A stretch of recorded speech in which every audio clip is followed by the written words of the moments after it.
Sobre Botafogo, queria voltar e fazer agora uma comparação do Botafogo com o Vasco. Eu acho que o Vasco, nesse momento, pode olhar pro Botafogo como um exemplo. Como é que foi a temporada do Botafogo sobre a SAF? Eu posso detalhar ela pra vocês tranquilamente aqui, porque eu lembro bem. O Botafogo sobe da Série B pra Série A em 2021, naquela Série B que o Vasco não subiu como campeão. O Botafogo desmancha o elenco, joga o Carioca de 2022 com um elenco pior do que o que ele ganhou na Série B, não classifica para as finais do Carioca, faz a final da Taça Rio com o Vasco, perde a final da Taça Rio pro Vasco. Não, tô misturando as bolas. Esse aí foi 21, que os dois jogaram a Série B, eu acho que foi o Campeonato da Taça Rio. O Botafogo joga o Carioca de 2022, faz um ano claudicante. O Botafogo, no Brasileiro, na bica, ele começa a contratar um jogador atrás do outro. Chega Saraiva, chega Cuesta, chega Tietê, Patrick de Paula, e toma jogador, um atrás do outro. O John Textor foi montando o time na bica da estreia do Brasileiro. Inclusive o Luiz Castro chega pro Brasileiro. E aí o Botafogo começa muito mal o campeonato, flertando ali com zona de rebaixamento. O TF, que tem o maior canal do Botafogo, teve aqui nesse período e tava assim, cara, a gente não pode cair, o Botafogo não virou SAF pra cair, a gente não pensei que a gente não ia cair nunca mais e tal. Eles estavam fazendo continha de quantos pontos precisavam fazer pra não cair. Ano passado, no meio do ano. Tá gravado, vocês podem pesquisar aí a entrevista que o TF me concedeu aqui ano passado. E aí o que acontece? Passa... né, vem a janela do meio do ano, o Botafogo traz a tropa de choque, né? Chega Tiquinho, Adrielso, o menino começa a jogar, o Jefinho, chega o Júnior Santos, chegou uma galera, o Botafogo acerta o time arranca, vira o melhor visitante do Campeonato Brasileiro, apesar de fazer uma campanha ruim em casa, entra na zona de classificação para a Libertadores até a penúltima rodada. Entra em campo contra o Atlético Paranaense na última rodada na Arena da Baixada, classificado para a Libertadores e perde o jogo. E aí o Atlético Paranaense se classifica e o Botafogo fica fora. E ele vai para a Sul-Americana.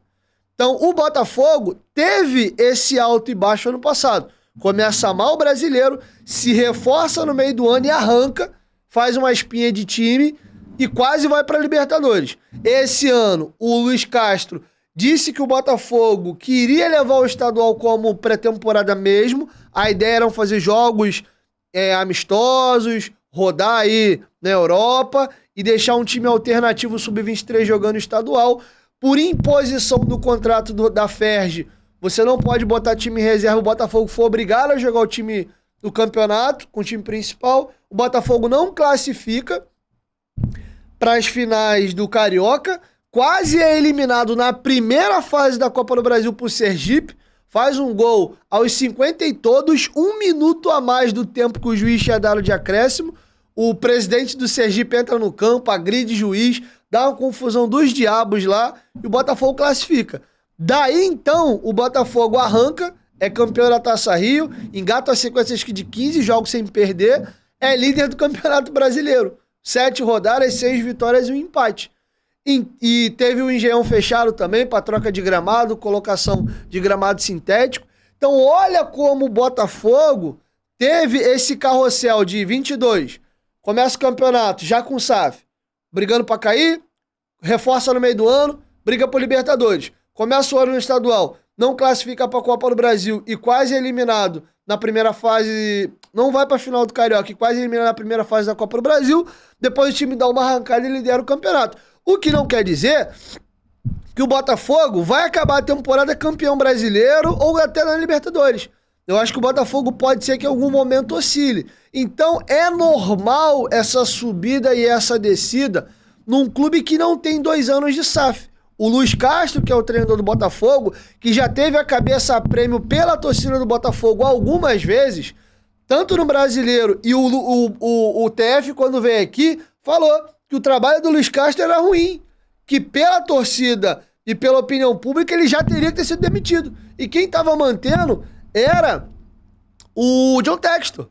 E ele até cita que a relação do John Textor com o Luiz Castro, ela extrapolava a relação profissional. Que o próprio John Textor trata o Luiz Castro como um sócio dele no projeto Botafogo, né? E por isso ele segurava mais o Luiz Castro. E que na visão dele era um erro.